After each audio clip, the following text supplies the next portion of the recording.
You know, go ask those people if you can get a lapel microphone. Hello? Yes. All right. Shall we get started again?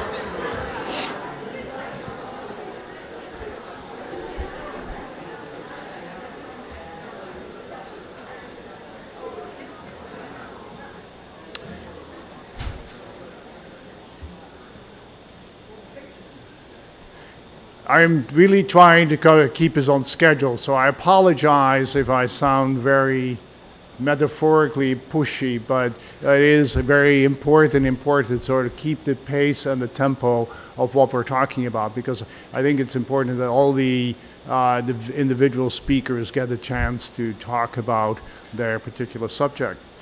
With that, we're going to the second part of our program today, which is talking about documentation or looking at surveys of existing buildings. And I would like to introduce Diane Waters, who works for the Royal Commission of Ancient and Historic Monuments. And always when you read that, you would think it doesn't really have much to do with modern buildings, but I'm told she is. So Diane, please.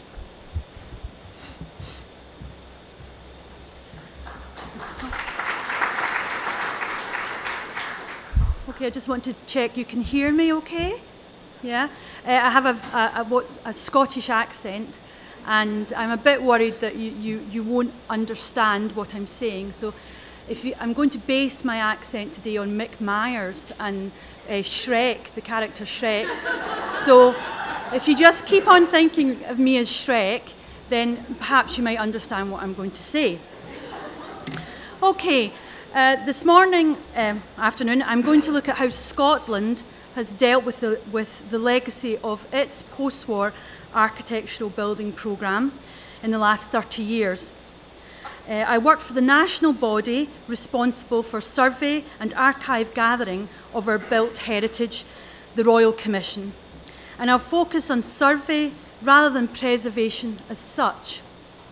But, as we'll see, the history of building inventories and survey has always been bound up in various ways with conservation and preservation, because they often deal with the same heritage subject matter, and Scotland's no exception.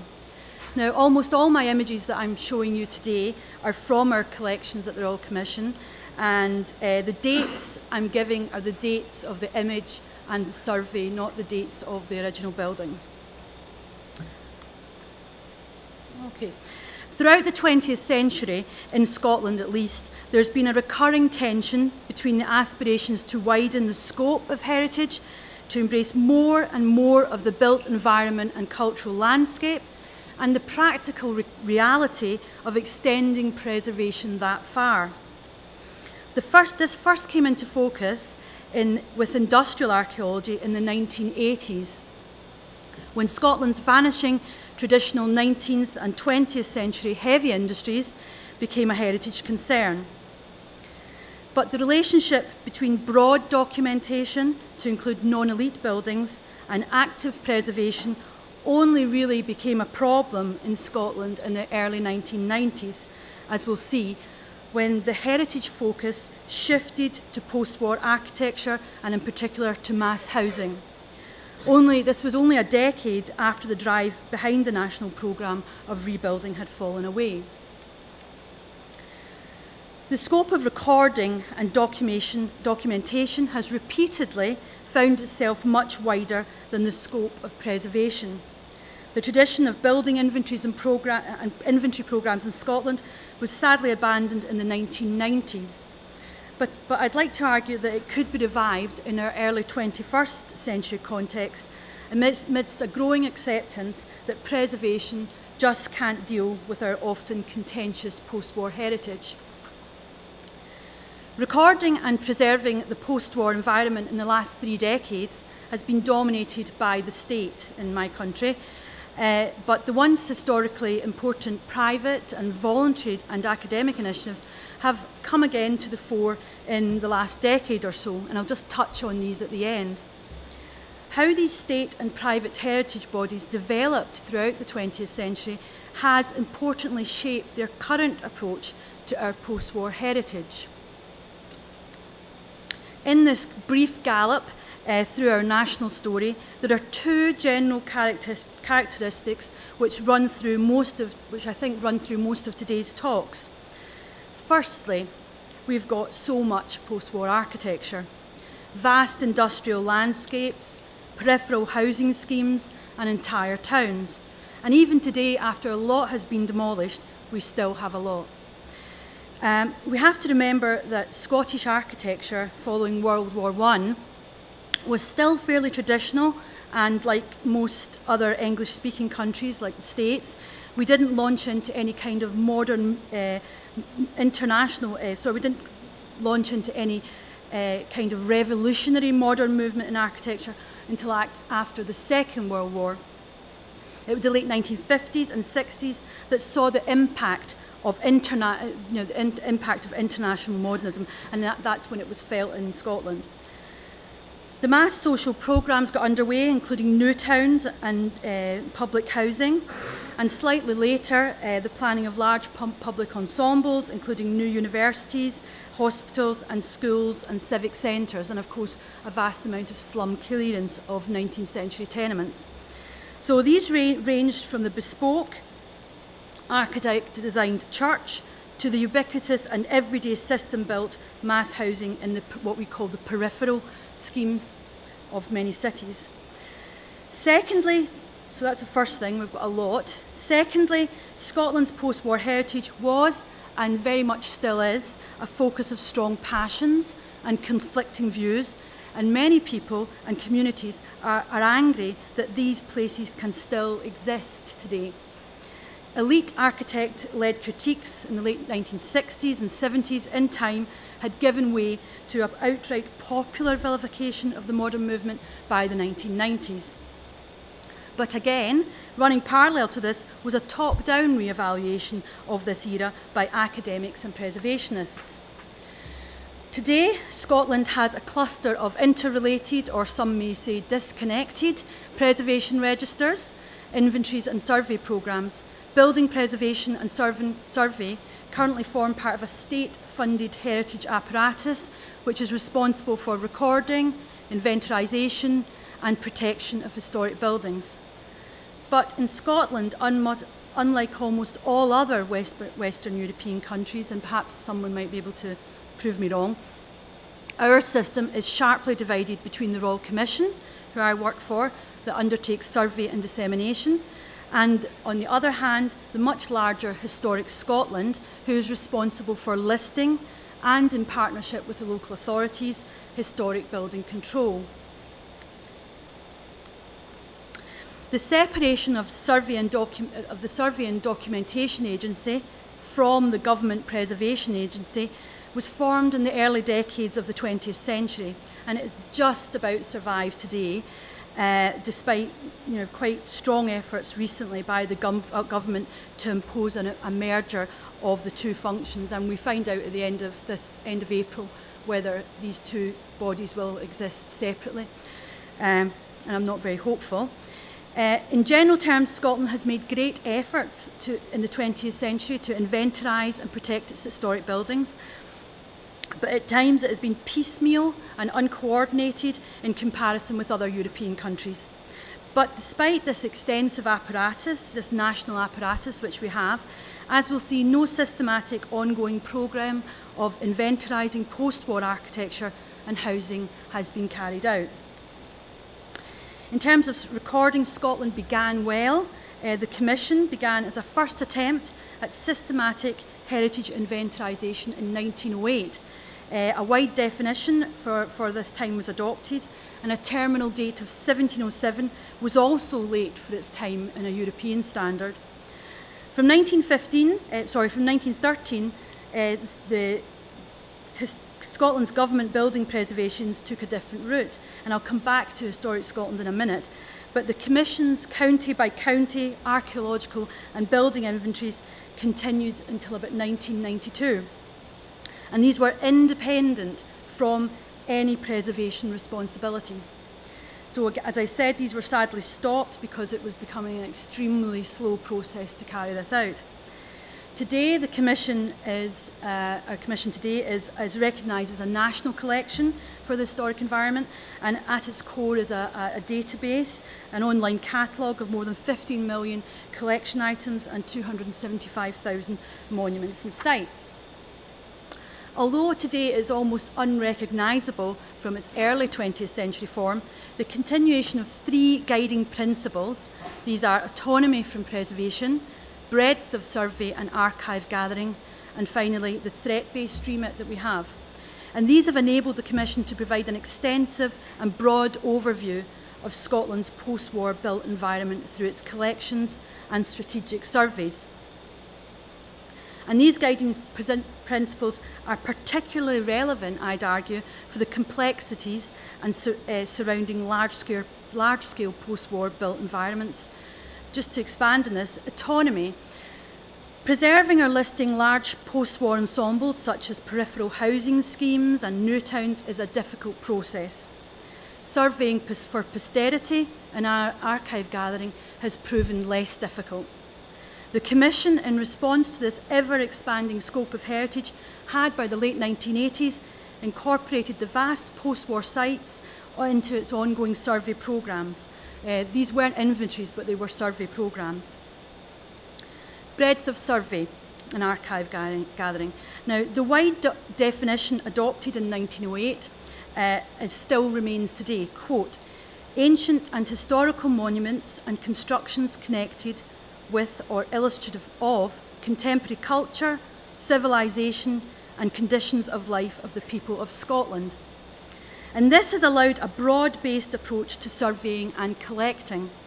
It's well suited to the large collective post-war environments because we can give the traditional 19th century emphasis on, give a kind of 19th century emphasis on bespoke architect design buildings. These can be given recognition, but equally important is the non-elite houses, streets, individual zones and ordinary architecture of these environments. The Commission's traditional site-based approach also counteracts any tendency to give dominance to any particular architect or individual building, and and basically it positions the architect's work within the broader collective nature of the urban environment. Flicking through these slides. Private practice architects' papers from the post-war era cover a full range of building types, from the firm's important public works down to its what we call its bread and butter domestic work and alterations. So, how did the Commission, free from preservation concerns, set the pace for post-war building recording? For the first time, a special niche for threat-based recording was established for the Commission under our 1969 Planning Act, just to say that the statutory procedures are specific to Scotland, and England has its own set, and Wales and Northern Ireland have their own set of statutory planning acts. So now, recording prior to demolition and making that record available for the general public was seen as a kind of last resort in the new conservation development control system. So this created a role for the Commission, who had the statutory right to record any listed building prior to demolition. But up until the late 1990s, only a comparatively small number of post-war buildings were listed by Historic Scotland. So this statutory remit really didn't have much of an impact. The real impact came alongside this new threat-based role, and a programme of recording building types under long-term threat outside the statutory framework to include non-elite buildings. Our activity was boosted in 1985 with the newly formed Industrial Survey, which led the way with its systematic coverage of the vanishing traditional heavy industries in the 1980s and the early 1990s. So we recorded products of the 1950s coal mining expansion, such as Monkton Hall, as we saw previously, and the vanishing steel industry, such as Ravenscraig, and decommissioned nuclear power stations. This one here is soon to be part demolished. So from the 1980s, the threat-based and survey programmes and area survey programmes were under the direct control, happily, of Miles Glendinning, who is Scotland's leading expert in 20th century architecture and housing, so we were on the front foot with that one. The long-term threat-based approach pioneered in industrial sites. We quickly extended that to a wide range of non-industrial buildings that were also under threat, Victorian lunatic asylums, and up to Cold War defence sites, such as this is an underground MHQ Petrivi headquarters that was surveyed in 1996 underneath a historic building. And these buildings were coming obsolete for a number of reasons. So the scale of the threat to Scotland's post-war heritage, generally speaking, over the last 3 decades, is reflected clearly in the Commission's collections.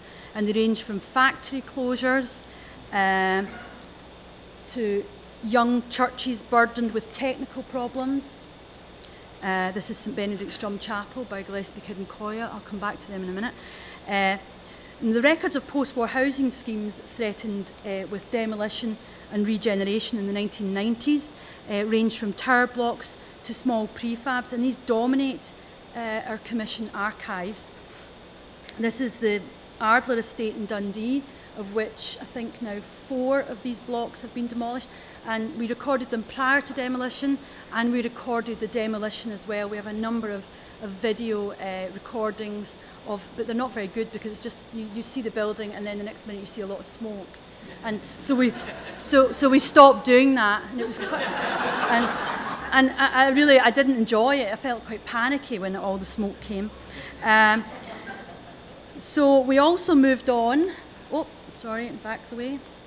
We also moved on to, this is one of my particular areas of interest, which are these kind of neo-vernacular housing developments in the east of Scotland. A lot of these avoided demolition in the early 90s, but have now become the focus of demolition projects. And also another area of which I'm particularly interested is school architecture, and we have a number of buildings that were being demolished throughout the central belt. This is Smithycroft High School, our only remaining circular school in Scotland. So none of these were listed and they were demolished. So a series of non-threat-based thematic and area surveys were also set up at that time. So we had threat and we had sort of non-threat, just let's general recording. And we focused mainly on urban areas for these area surveys, and we began with Glasgow and the Clydeside area. And these chiefly consist of images of housing schemes, schools, hospitals, and new administrative and commercial town centres. This is one of the Mark I new towns, East Kilbride. Now, in the early 1990s, our area survey was greatly expanded with the introduction of oblique aerial photography, which is something the Commission carries out regularly. We have a plane. All significant urban areas have now been covered, and all 5 post-war new towns have been covered as well. This is East Kilbride. So on to architects' papers. We had an ambitious salvaging of office papers from Scottish architectural practice, which were again threatened with closure and downsizing in the challenging financial climate of the early 1990s, and we're predicting another challenging financial climate now. But these hold the core of our holdings. There was a programme called the Scottish Survey of Architectural Practices, and it was set up in 1992 in collaboration with the Royal Incorporation of Architects of Scotland, the equivalent of your AIA. And we rehoused 200,000 architectural papers throughout Scotland. Now, the majority of these practices that we looked at were established prior to 1950, but a large proportion of these practices relate to the post-war period. And these collections range from big practice leading firms like the Basil Spence collection. There's been a recent publication about that collection launched this week, to prolific regional practices, and also to key, I'm just flicking through some key, go back, key architects at the period. Now, architects' papers at the Commission are diverse, but the Commission's traditional broad-based approach of collecting, I go on and on about that again, has led to an acquisition of a number of non-architect archives that focus particularly on housing design and the ordinary architecture of post-war environments. Key amongst these must be the Saltire Society Archive Awards. The Saltire Society Awards record the winners and runners-up of the National Housing Awards. These were established in 1937 and continue today. And we have also McTaggart and Mickle. We have house builders, private house builder archives as well, which record quite normal houses, all from the interwar period up until the present day. So let's look, it's a very bad slide, but it's kind of boring anyway. But anyway, so let's look briefly at the preservation and listing activities of Historic Scotland. So that's my sister body.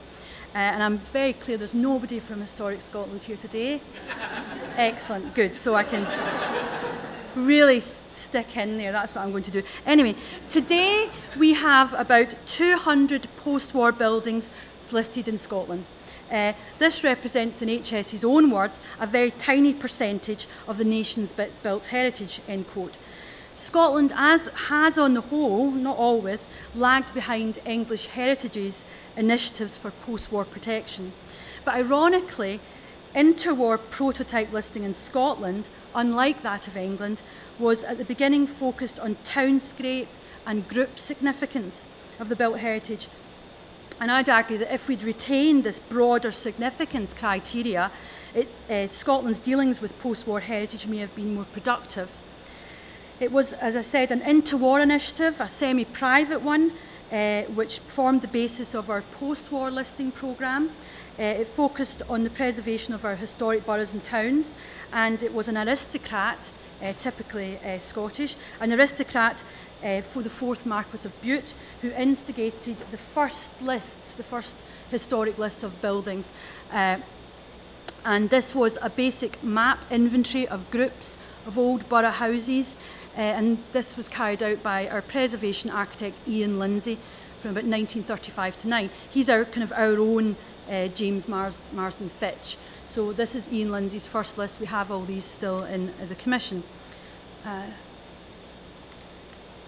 So unlike the narrower Victorian definition of heritage, these initiatives focused on the whole environment of towns.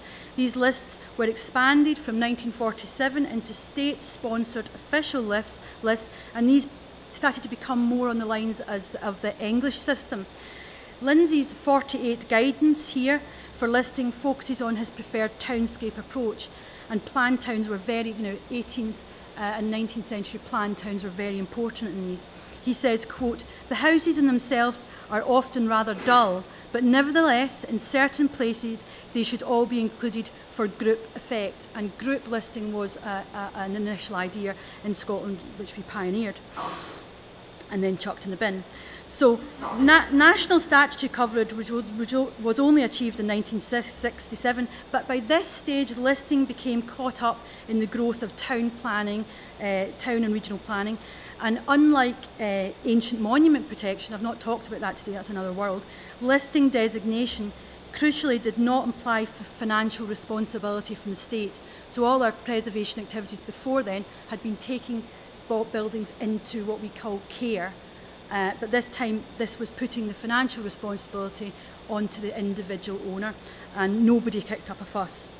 Anyway, so now the list became overtly art historical, and then again became concerned with the work of known architects. These are early lists that Ian Lindsay did, with no idea who the architects were, and with also with historically significant buildings.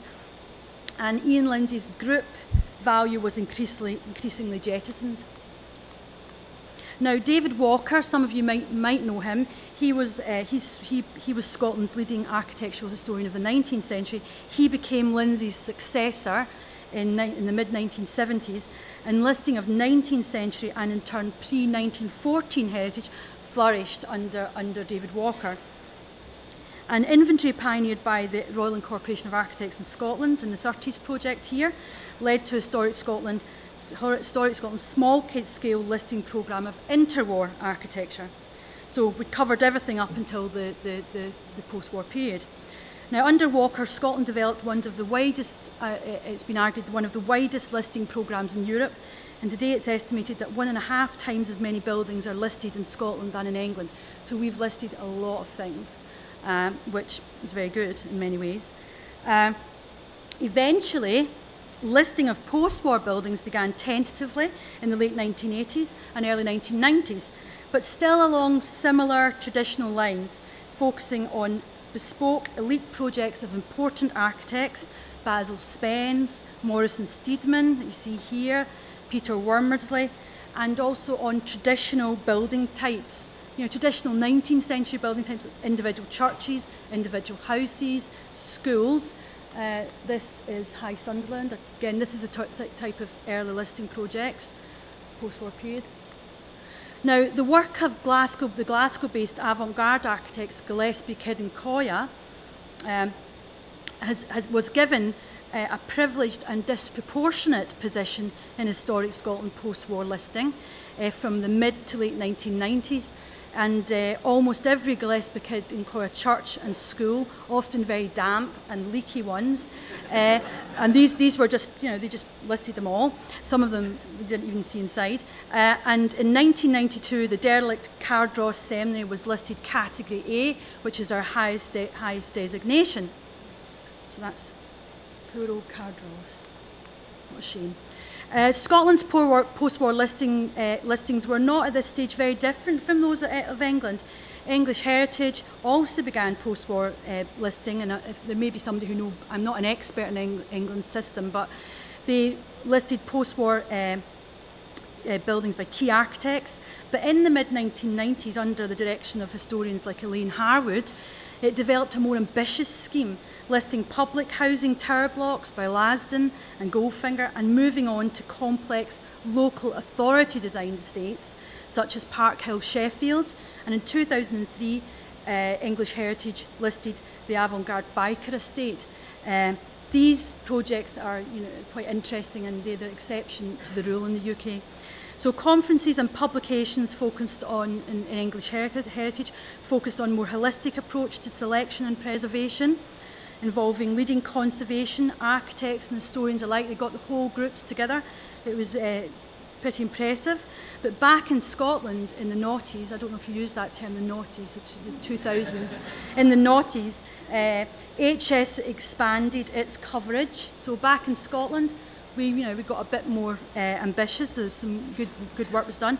Its coverage to include more complex, also always architect-led public works, including new universities, leisure centres, some hospitals, and of course the odd civic centre.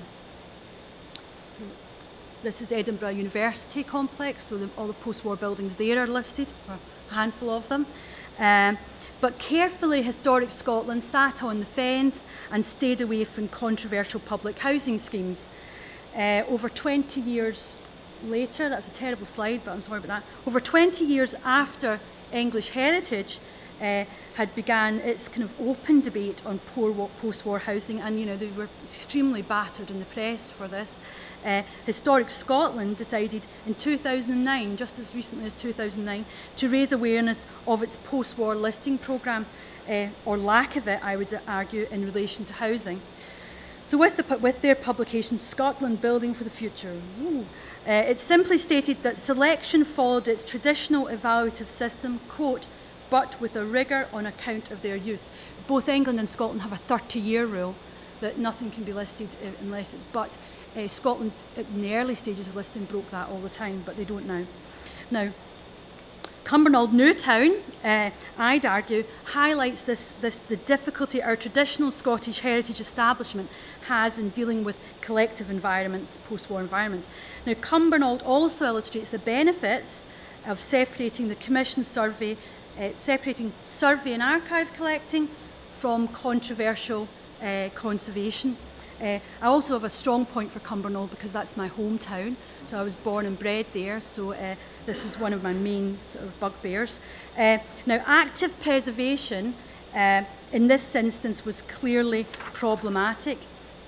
at Cumbernauld, despite being a multi-award-winning new town, receiving the AIA award in 1967, very important year because that's when I was born as well, but they didn't have an award for that. But I'm sure we could think one up. But the Commission managed to save this. It was getting thrown out, so we saved that and took it into our archives. But by the early 1990s, Cumbernauld adopted a notorious reputation amidst a general anti-modern movement climate as one of Britain's most reviled product of post-war architecture and planning. It won all these Pluck in the Plinth Awards, most shopping trolley awards, etc., etc. So to date, only 6 post-war buildings have been listed in the new town area. That's my latest. I mean, I don't know whether there might be an update.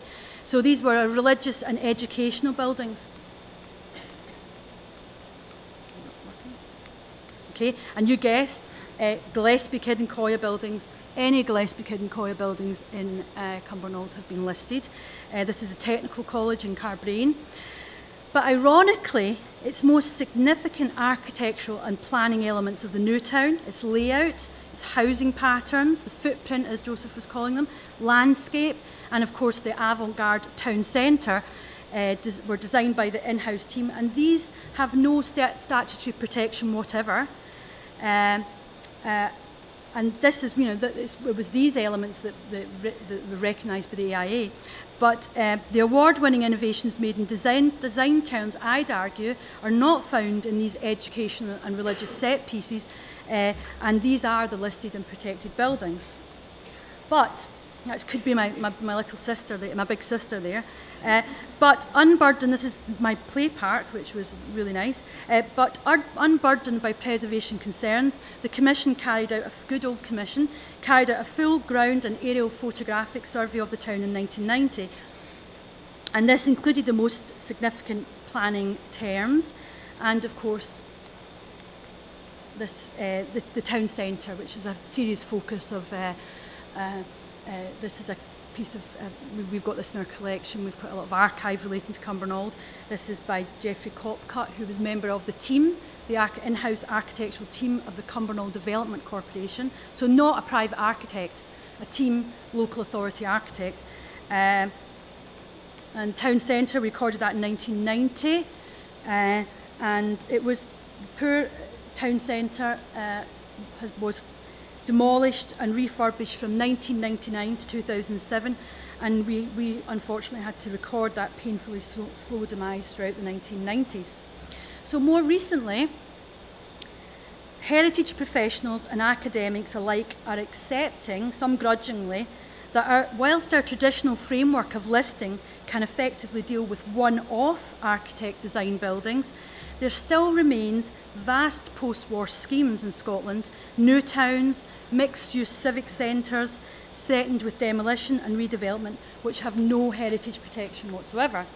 So, historic Scotland hasn't followed England's model, pioneering model, and it's being argued by some that to list such developments, this is Red Road, which is in the process of being demolished, to list large environments and turn them into protected buildings would specialise their ordinariness and therefore be contrary to their original idea. So this ongoing dilemma is highlighted in 2 local cases. Quickly look at them. This is the enormous Glasgow landscape, 20-storey slab blocks, you know, marching in parallel, called the Sighthill Estate. For 40 years it housed nearly 10,000 Glaswegians, and it latterly mainly housing asylum seekers, but it's now under phased demolition. It was system built by the local authority. It was not designed by a renowned architect, and there's very little known about it, but it's going as we speak. Back to Cumbernauld, always back to Cumbernauld. On the other hand, we have the architect designed point blocks that you see peppered through the hilltop of Cumbernauld. These were picturesquely sited in a landscape ground on Cumbernaud's highest point from about 1964 to 7. These 12 blocks with unique artwork and rich landscaping are due for phased demolition. When these go, the all-important Italian hilltop town aesthetic of Cumbernauld will be almost lost. So, if these large schemes cannot simply be preserved, then all that is open to us is recording and documentation for posterity. Both these schemes have been recorded by the Commission, but effective documentation of large complex areas such as site health is a real challenge. This challenge on a local or national level is currently one not favoured by our cash-strapped state. But in Scotland, we recently had some interesting inventory programmes and research being pioneered by the voluntary sector and quasi-private initiatives. I'll finish just quickly by looking at one of these very quickly. This stems from our most historically active group in Scotland, Docomomo Scotland. We were formed in 1992, our national group were formed in 1992, just after we unsuccessfully tried to get Cumbernauld Town Centre listed. And we began by making more unsuccessful efforts to get things listed. But documentation, in hindsight, was originally our main focus. This is let's just see Scotland down the bottom. That was a little leaflet we did with our top 20 registers. So our modest Cumbernauld inventory project formed part of a 3-year government-funded PhD thesis by a Docomomo member called Jessica Taylor, who I originally think is from New York. It was supported by the Commission, I was involved with it. It broadened and successfully developed the Docomomo fiche-based inventory, the Docomomo standard, to cover an entire planned town. The digital inventory of Cumbernauld planned to test 2 hierarchies, the hierarchy of scale, such as town, big area, little area, and the relationship over time, an important one when we were talking again about, Joseph was talking about footprints and prehistories, such as the repeated layering of modern development on one side, and you'll be used to that in the States. This unique non-area clustered zoning of Cumbernauld town plan, and the fact that up until now the built fabric has changed little over the past 50 years, resulted in the project ultimately testing the relationship of scale. Anyway, but its all-important link between the inventory and digital mapping was not carried through, so no user impact was tested. So with the focus now shifting back to documentation, is it possible in Scotland, at least, to envisage any kind of coherent site-based inventory of these post-war environments? Can we devise a sufficiently sophisticated recording technique to reflect a much greater diversity of creators, not just big-name architects, and one that covers the everyday and the outstanding environments? Even if the will is there, which I think it is, who would fund such a process? Ideally, a bottom-up community or user recording involvement could share in that task, and it would also be like an educational programme of trying to make people understand why we think they're important. So our heritage inventory projects in the past in Scotland have been pioneered by voluntary and private initiatives, which were eventually incorporated into the state. So amidst this growing acceptance that preservation can't deal with our contentious post-war heritage, this model could be repeated. Thank you.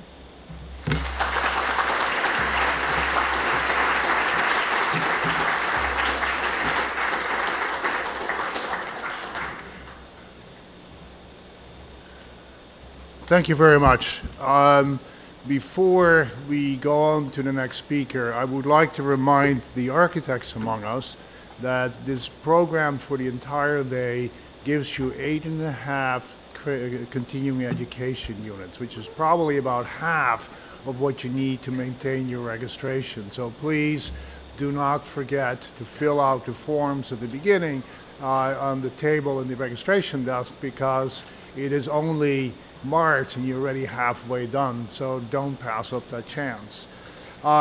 With that, I would like to introduce Jean-François Briand, who is talking about the public housing in France. And as you can see from the announcement in the program, he is with the Ministry of Culture and I think it's called Communication also, and is also one of the authors of the earlier book, and I think the book that you see outside on the table talks about preservation of public housing in France. And Jean-François.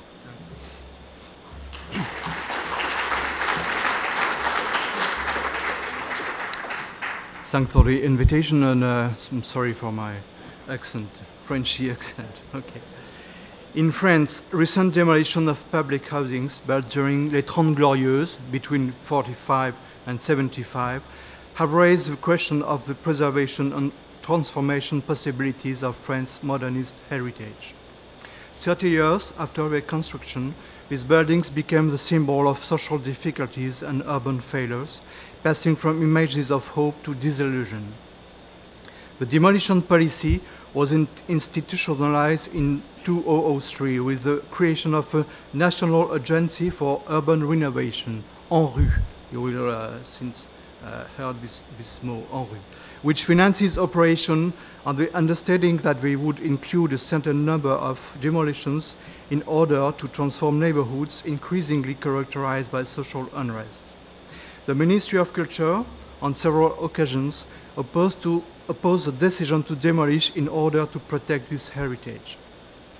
A new understanding and a greater recognition was clearly necessary, and therefore the Ministry undertook a campaign beginning in 2008 concerning some 300 examples in France, and today I'll present the most representative ones and explain for each the particularity and problems we had to resolve. Before introducing my subject, I would like to offer a definition of the term grand ensemble. The expression appeared first in an article by the architect Maurice Rotival in AA, the review Architecture d'aujourd'hui, in 1935. After a flight over Paris, he condemned the incredible disorder and dirtiness of Parisian suburbs and appealed to a new town planning practice. The answer of social democracy was construction of 15 garden cities around Paris and the red belt of bricks HBM, low-cost public housing. However, some architects like Le Corbusier, Baudouin Lotz, and André Lursa explored other approaches. The project of a vertical garden city of André Lursa, or the two housing units Le Champ des Oiseaux in Bagneux and La Cité de la Muette from the 30s in Drancy, can be considered as the first French grand ensemble. The removal of town center, self-sufficiency, rationalism of plan, and prefabrication characterize these projects. Massive war destruction appeared to many people as an occasion to apply theories of modern movement according to the Athens Charter published in 1943. In fact, the reality was more complex. After a period of experiment and hesitation between private or collective housings, the urgency of the housing question pushed the government to divide projects between all the available architects. Most of them had been formed at the École des Beaux-Arts and had obtained the prestigious award Grand Prix de Rome. The first period of reconstruction was characterized by mixing influences between academism and the modern movement. American influence was also very important through exhibitions, reviews, and study missions in USA. An example is the construction in 1946 of the experimental Cité du Merlan at Noisy-le-Sec. This international neighborhood of 56 prototypes of social private houses was a demonstration of industrial possibilities. Since 2000s, the 45 remaining houses have been classified as historical monuments. In an issue of AA, Architecture d'aujourd'hui, in 1947, 3 reconstruction projects were presented together. Marcel Lotz's project for Mainz, refused by military authorities, was never carried out, unlike the projects for Tours, Ville de Tours, from Jean Dorian, or Maubeuge from André Lursa. These different plans show clearly the range of possibilities between the modern movement and the neoclassicism, with Maubeuge as a compromise. The corresponding architecture also shall show the expression of different tendencies and the weak conviction of the Ministry of Reconstruction and Urbanism, called MHU. This period was also dominated by major reconstruction of national importance, such as Le Havre or Le Vieux-Port in Marseille. Rejected by popular opinion for a long time, the attribution in 2001 of UNESCO World Heritage to Le Havre has considerably changed the public's consideration for post-war heritage. In Marseille, the architecture of Fernand Pouillon in natural stone and of classical design entered easily into the local heritage. Even La Tourette, next to the Vieux-Port, exclusively reserved to social housing, it's in the middle of the image, was well integrated in Marseille landscape. 1951 marked a major step with 3 programs. The first one was 4,000 housing around Paris. It was one of the first examples where the concept of open order was clearly demonstrated, mixing low-rise and narrow bars with tower blocks, divided into several units with the use of prefabrication, green open spaces, and open angles for an easier use of cranes. Even classed in renovation area by the ANRU agency, this neighborhood, close to La Défense, is recognized for its many pleasant qualities. The second important program was competition for 800 housing called Rotterdam Block in Strasbourg. There, the architect had to be associated with the building company and to propose a prefabrication system for a very short time of construction and with some financial conditions. Eugène Baudouin won the competition against several famous architects as Le Corbusier, who was the fourth, Bernard Zerfus, Jean Dubuisson, or Alexander Persitz. The third project are the 2 SHAPE villages. SHAPE is Supreme Headquarters Allied Powers in Europe for American officers in Saint-Germain-en-Laye and Fontainebleau, each of which offered 300 apartments and was realized in a very short time. The aim was also to test the efficiency of the French Camus prefabrication system. In Saint-Germain-en-Laye, Dubuisson transformed it. He put the facade panels perpendicularly and they became carrier walls. He obtained also a free facade. In Fontainebleau, Lotz installed a prefabrication mounting area at the old railway station. Both were able to finish construction in 9 months. The ministry concluded that to be cost-effective, each project had to include at least 500 units. These 3 experiments opened a period of intense activity with the systematic use of prefabrication and an increase in project size. One of the most emblematic examples of this new period is Sarcelles. Its construction lasted almost 20 years. Boileau and Labourdette drew up a relatively classical plan with avenues, streets, alignments, squares, and parks. Architecture was also a classic by the use of ashlar masonry cut mechanically.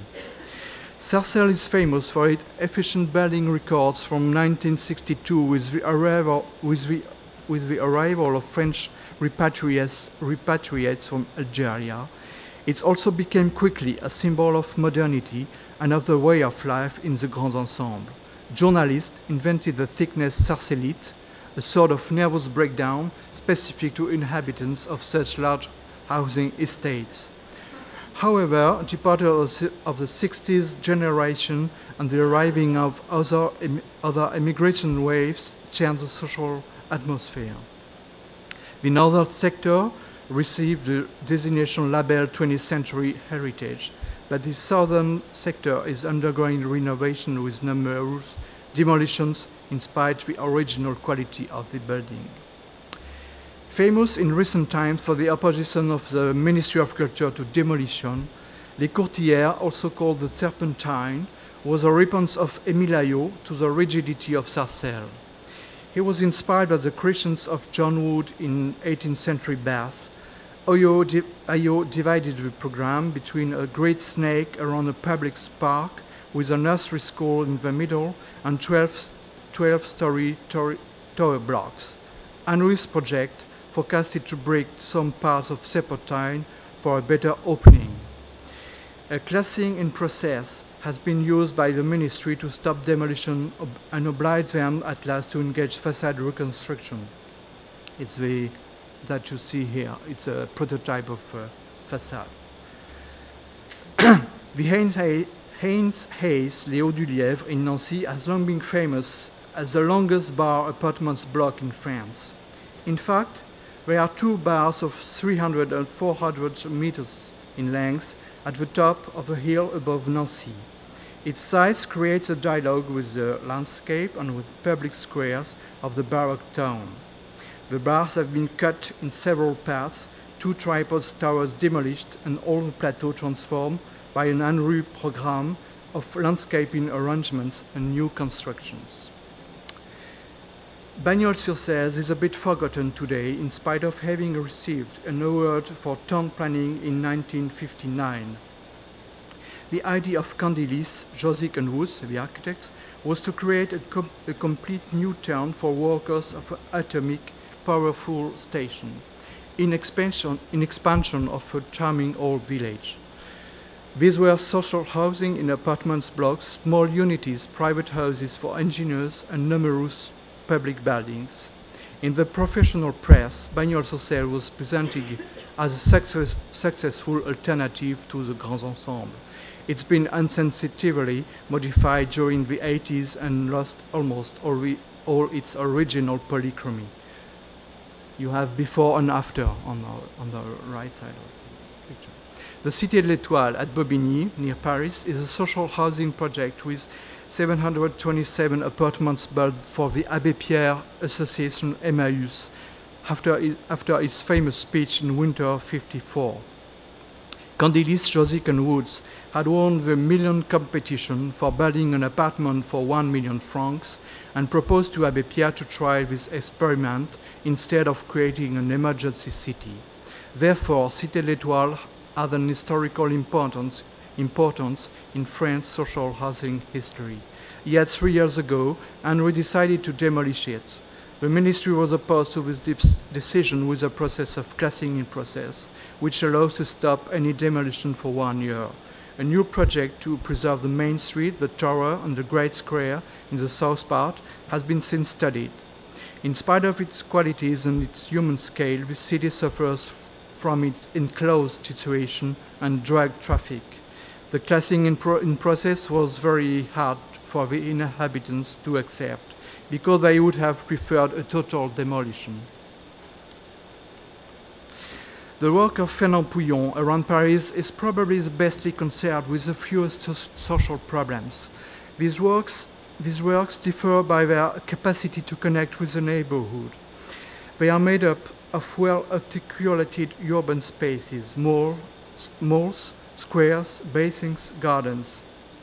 Noble materials such as stone, marble, wood, iron, copper all contribute to create a luxurious atmosphere, even for large-scale social projects such as Meudon-la-Forêt. Pouillon stopped his career in France after a financial scandal and continued his work in Algeria after the former colony's independence. La Cité du Wiesberg in Forbach is a work of Émile Ayot, built for Lorraine coal miners. It's composed of articulated 3-story blocks and 10-story tower blocks disposed in circle or ellipse. In spite of the economical difficulties caused by the closing of the coal mines, the neighborhood is still easy to live, in thanks to good connections with the town centers. Modifications have altered the original aspect, such as windows that have been changed and external waterproofing. Nevertheless, this ensemble has kept most of its original qualities. The examples presented here aren't really representative of quantity of construction realized during this period. In fact, in 1960, during a symposium at UNESCO in Paris, the minister, Pierre Sudreau, spoke of his anxiety over the social consequences of the policy of Grands Ensembles. The first attacks appeared in art magazines such as L'Œil, where François Choët and François Voyer both wrote. They evoked segregation spirits, mental cruelty, and penitentiary universe. In AA 47, Alexander,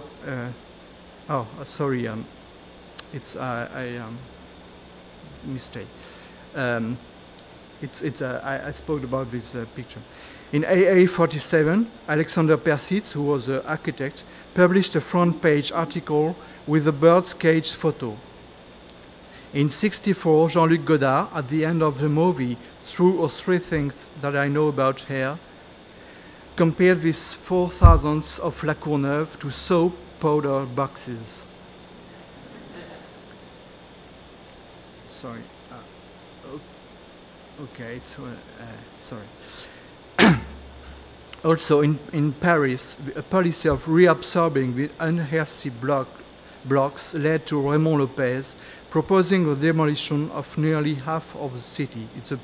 It's a plan of above. In Brittany, in Brest, many people refused to leave their huts of the American camps, it's this picture, for an apartment in a new building. They compared this new housing to rabbit hutches. But national policy was moving forward, and despite of critics, not easy to slow down.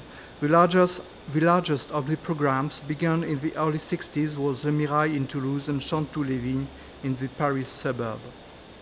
Won by Candidice José Conwoods in 62, Le Mirail was a project for a new town of 100,000 inhabitants.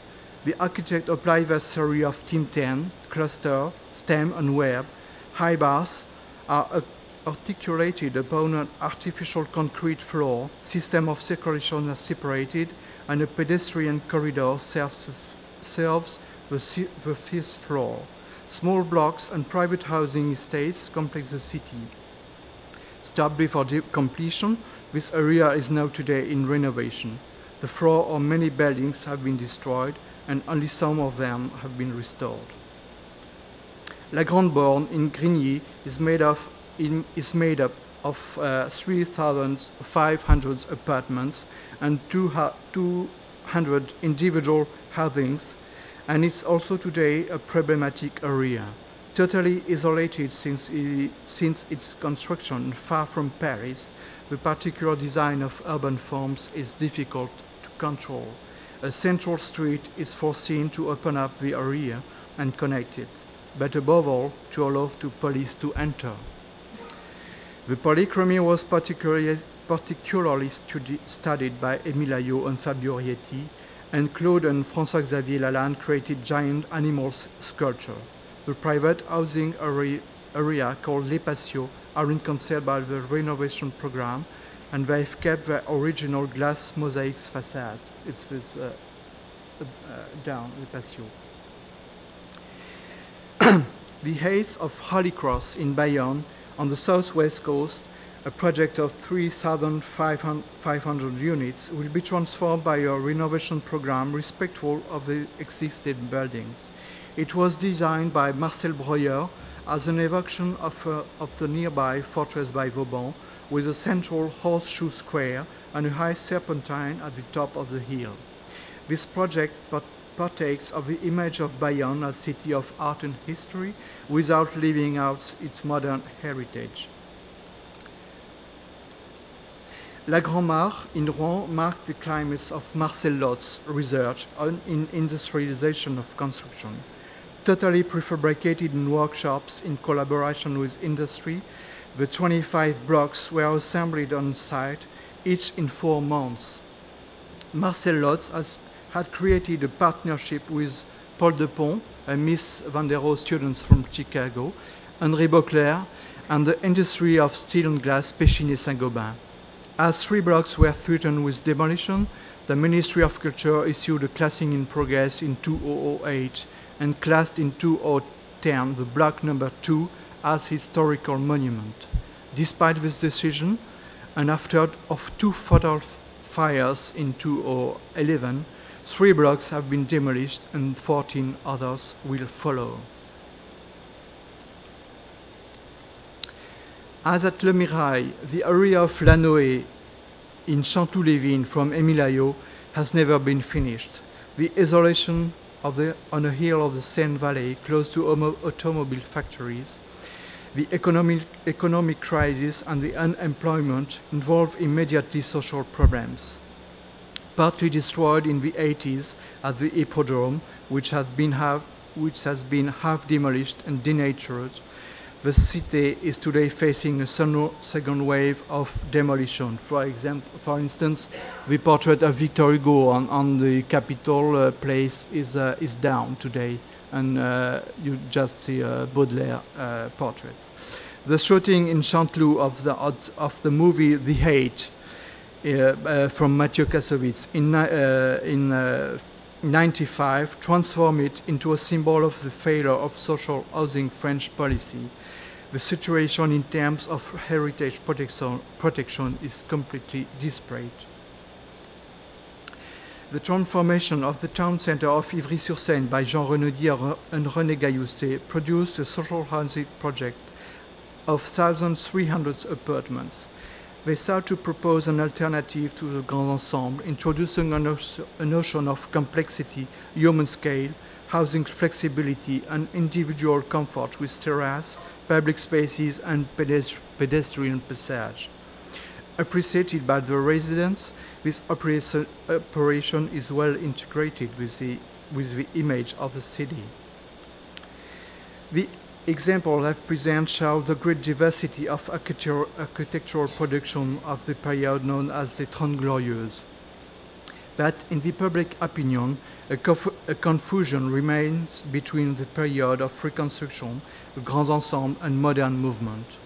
Les Grands Ensembles have been a parenthesis in the history of social housing because of the urgent character of the period: war, destruction, decolonization, rural exodus.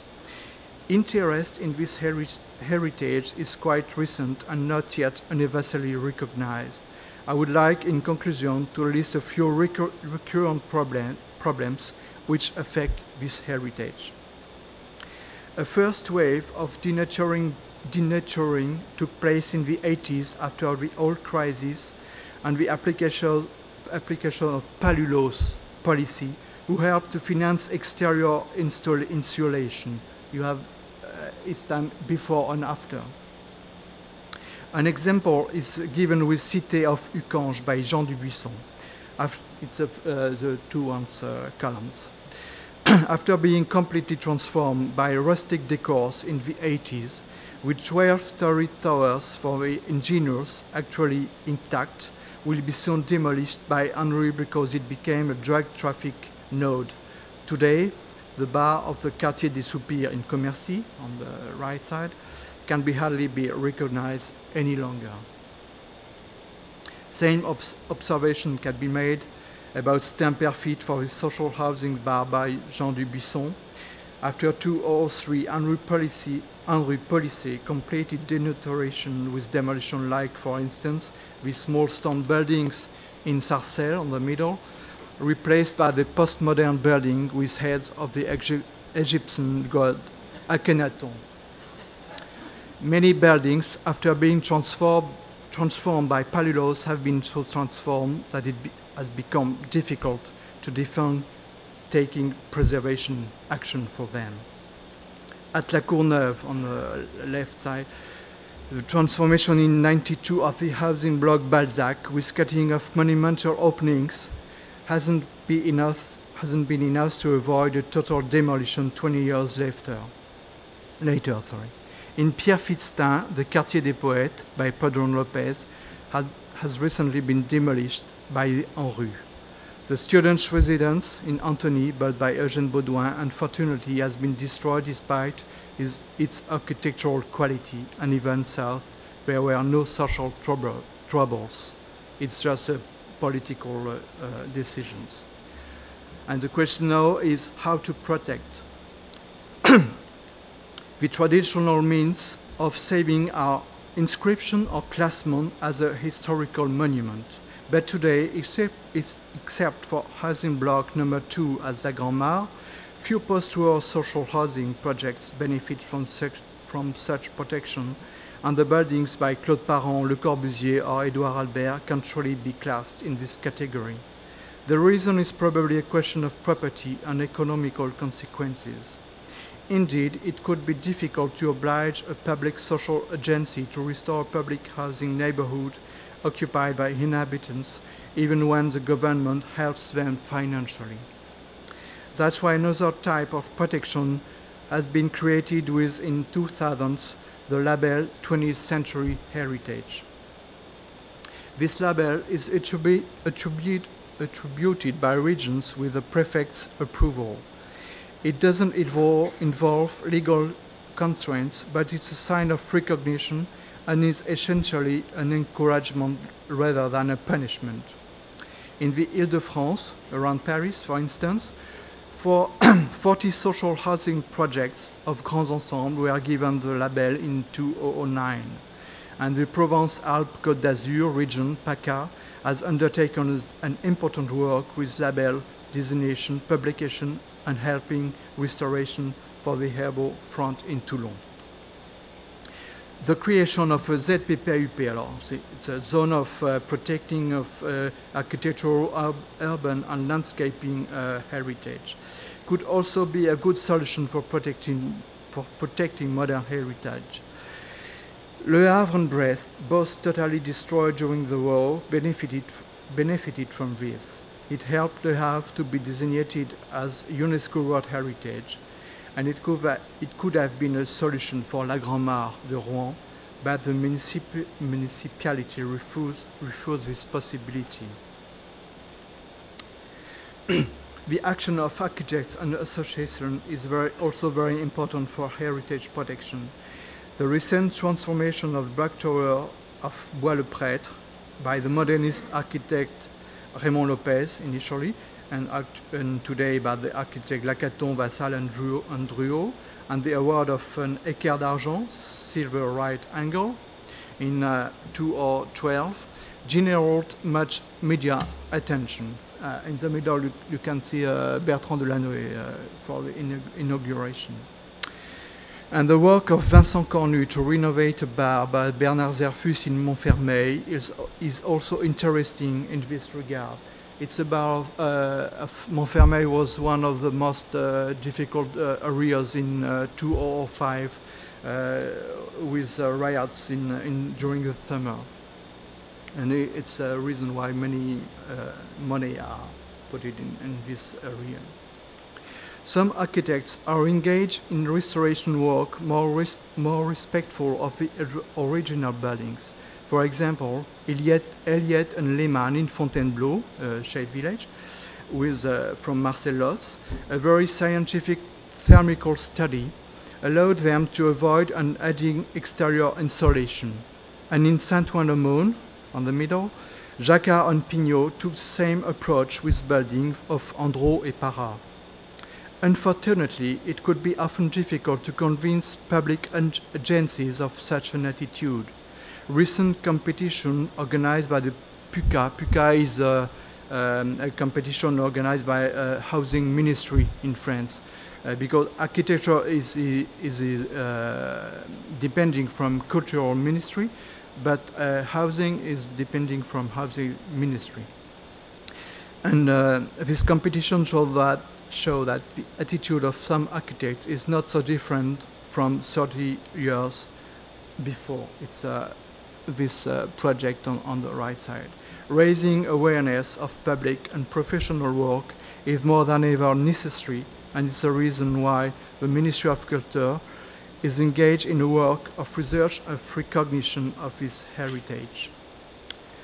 The book Les Grands Ensembles, une architecture du XXe siècle, published by Dominique Carré, by Edition Dominique Carré in 2011, is complemented by several architects' monographies, such as those about Bernard Zerfus, Jean Dubuisson, Émile Ayot, or Denis Honegger, and many others. Okay. And I just thank you. And I just wanted to say a real views of Parisian suburb have been a demand of ministry to photograph Alex MacLean, who went in Paris some months ago. Thank you.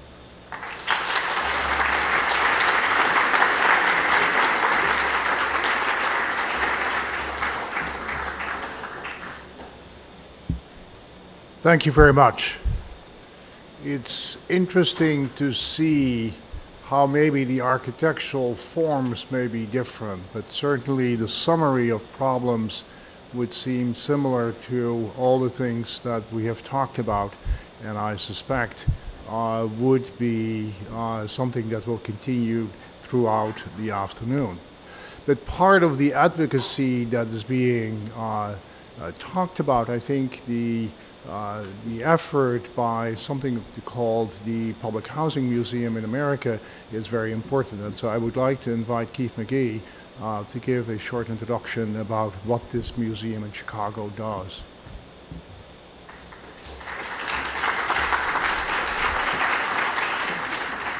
Good afternoon, and I promise to take my 10 minutes so that we can move out of here.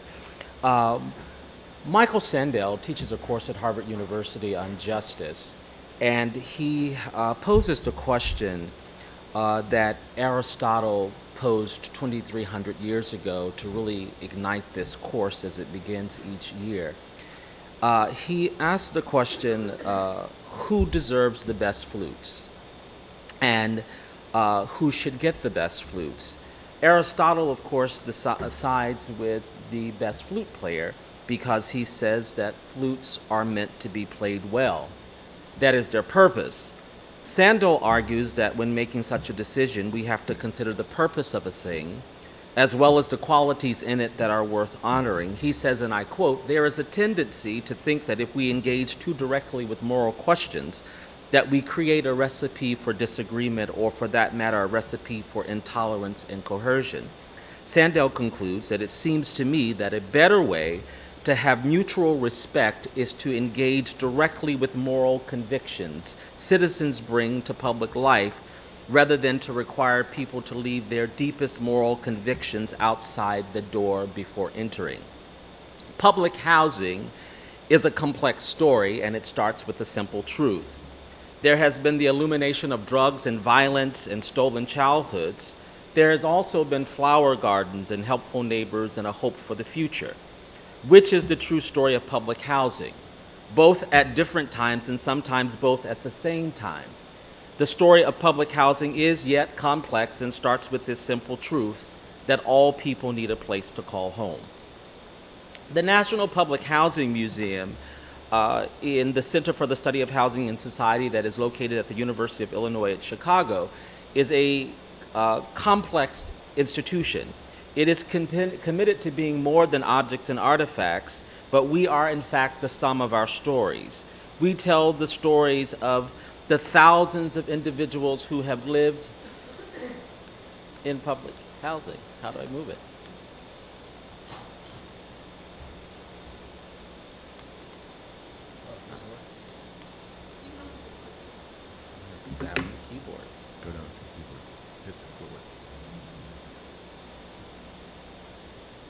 We tell the stories of the thousands of people who have lived in public housing.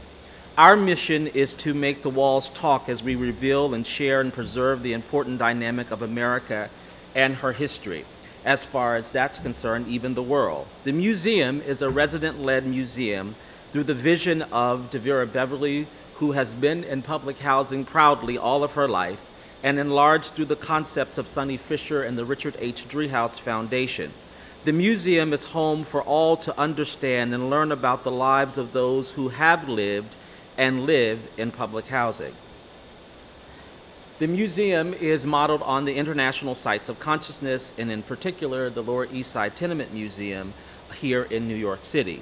The museum is located in the last of the Jane Addams homes on Chicago's Near West Side. It is a building that was designed by John Hollibird and a team of architects in 1937.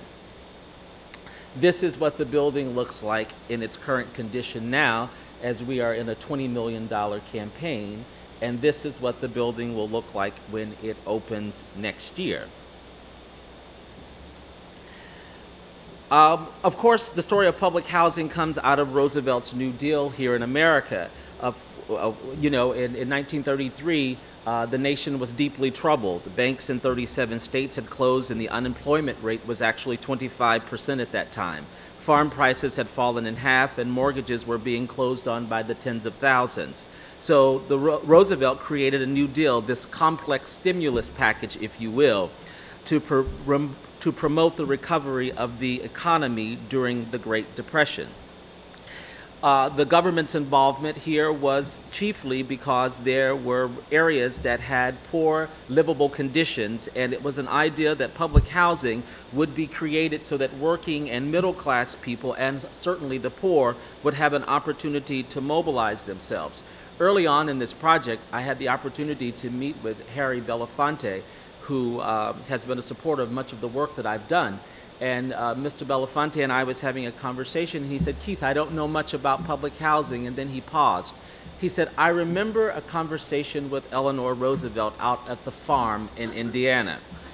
And Eleanor said to me, if there's ever truly going to be integration in America, it will happen through public housing." We, of course, know that that did not happen. The slums of America were cleared to give way to new housing. Jimmy First, of course, in Chicago, wrote When Public Housing Was Paradise, where he explored nearly 140 people's lives and their work during a 60-year period. He looked at many of the things that went on to suggest that public housing was intended to be successful, but that several things happened to change the dynamics of what happened in that history. Of course, Columbia's very own Professor Kenneth Jackson has talked about the ghettification of public housing, and he believes that it occurred for several reasons. One of those reasons, of course, was the weakening of the urban poor and working classes. I'm kind of rushing through this for you. But this is what the Jane Addams homes looked like in 38. This is what Racine's courts looked like in 52. And then we determined what went wrong. These were the Robert Brooks homes when they opened. These were the Robert Brooks homes when they closed. This is Stateway Garden when it opened. This is Stateway Garden when it closed. Brad Hunt, in his work, Blueprint for Disaster, The Unraveling of Chicago Public Housing, explores what he believes went wrong with Chicago's housing and his detailed history. He believes that ultimately one of the issues were the youth to adult ratio that caused the chaos in the public housing communities, in particular in high-rises. So a number of factors. How could you take care of those children if you were on the 18th floor and they were playing downstairs? Were the buildings equipped to manage this? As well as there are dynamics around income and expenses comparison, as well as the collapse, the financial collapse, managerial collapse, and certainly the demolition. So was Roosevelt's deal a deal or no deal? That is ultimately the question. And it's not a question that we aim to have the answer to, but it's a place where we can explore these opportunities. The National Public Housing Museum is, in fact, this resident-led mission and initiative. We are more than objects and artifacts. We are the sum of the stories. We bring them to life. In the building, when it opens, you will have the opportunity to experience model apartments that will tell the stories of public housing residents and who's lived there.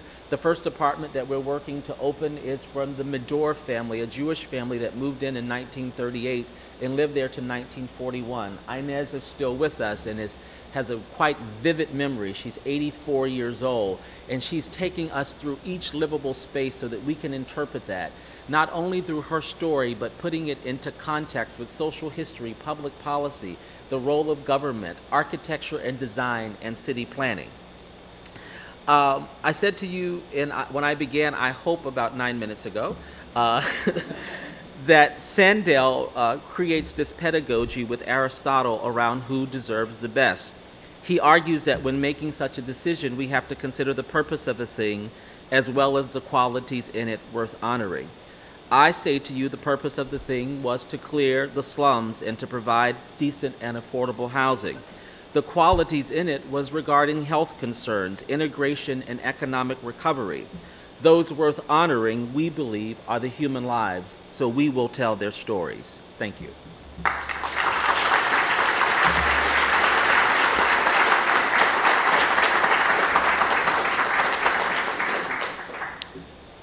Thank you very much. This brings us back really to the beginning, where we were talking about advocacy and Docomomo as one of those organizations. And I think I'm very pleased that we have been able to help and co-sponsor this particular event. The question was what Aristotle asked of what we deserve the best. I think we deserve lunch. And with that, I would like to ask Andrew, who wanted to make an announcement also about not only the sponsors that supported our program today, but also the people who supported lunch. Yeah, I just want to make a quick thank you. Those of you who have been to these Fitch Colloquiums before know that lunch is just as important as what goes on in this room, because it's a place for people to meet and socialize and talk about what's been heard, and because we all know that preservationists are really nice people, so we all like to get together. And I really want to thank the people who are listed on the back here, because we solicited our professional colleagues for donations to help support this event today, and all the money went towards supplying the free lunch. So let's thank them.